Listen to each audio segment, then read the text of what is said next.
So, hi guys. So, ngayon nandito tayo sa SM. Pupunta tayong palaruan. So, wait nyo na lang guys.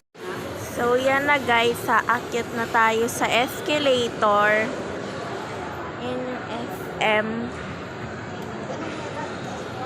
Papunta na tayo sa may palaruan sa World of Fun.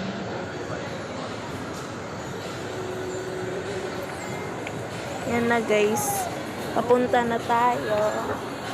Yan. Dito na tayo sa taas, sa second floor. Ayun guys, bibili na ako ng tokens dito.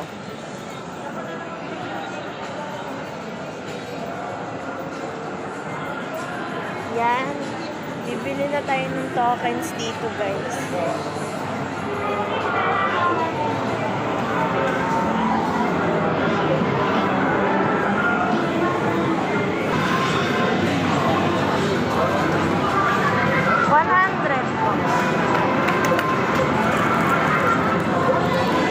Nakabili na tayo ng token guys.